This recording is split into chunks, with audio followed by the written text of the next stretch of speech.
আসসালামু আলাইকুম প্রিয় খামারি ভাই ও বন্ধুরা, আপনারা যে যেখান থেকে দেশ কিংবা প্রবাস থেকে কাছে কিংবা দূরে আপনারা যেখান থেকে আমার এই ভিডিওটি দেখতে পারতেছেন, আমি সবাইকে জানাই ঘাস টিভি বাংলা চ্যানেলের পক্ষ থেকে আন্তরিক শুভেচ্ছা এবং অভিনন্দন।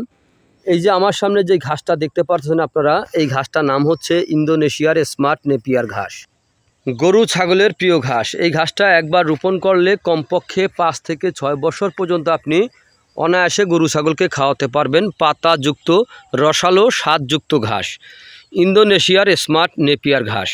ইন্দোনেশিয়ার স্মার্ট নেপিয়ার ঘাস যদি আপনি জমি চাষ করে একবার রোপণ করতে পারেন, একবার রোপণ করলে কমপক্ষে 5 থেকে 6 বছর পর্যন্ত আপনি গরু ছাগলকে খাওয়াতে পারবেন। এই যে দেখতে পাচ্ছেন এখানে যে কিছু পাতা শুকিয়েছে, এটা কিন্তু আপনার কাটিংয়ের জন্য আমরা রেখেছি, তো এই কারণে এই যে দেখেন এখানে শুকিয়েছে, এখানে কিন্তু পরিপক্ক কাটিং রয়েছে।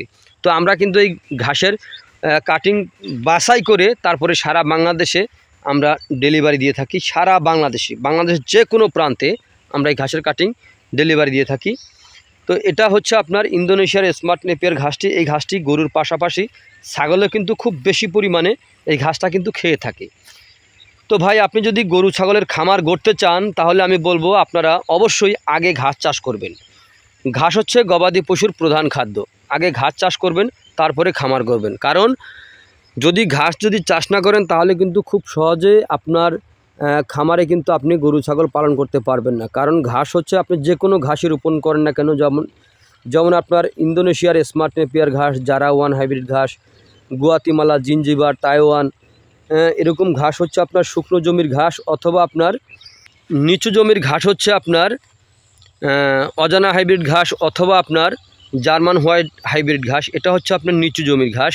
তো আপনি যেই ঘাসই চাষ করেন না কেন আগে ঘাস চাষ করবেন। এই যে দেখেন ধানি জমির কাছে কিন্তু আমরা ঘাসটা চাষ করেছি, দেখেন কত সুন্দর হয়েছে।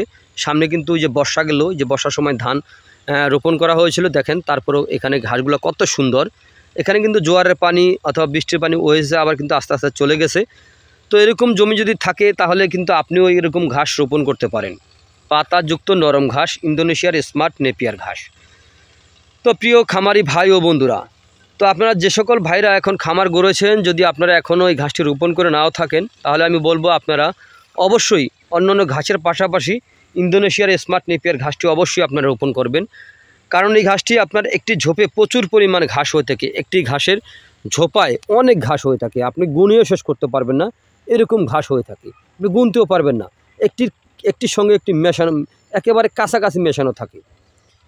তো আপনারা যে যেখান থেকে আমার এই ভিডিওটি দেখতে পারতেছেন, যদি আপনাদের কাছে আমার এই ভিডিওটি ভালো লেগে থাকে তাহলে আমার চ্যানেলটিকে সাবস্ক্রাইব করবেন, বেশি বেশি করে শেয়ার করবেন। তো আপনারা সকলে ভালো থাকবেন, সুস্থ থাকবেন। আসসালামু আলাইকুম ওয়া রাহমাতুল্লাহি ওয়া বারাকাতুহু।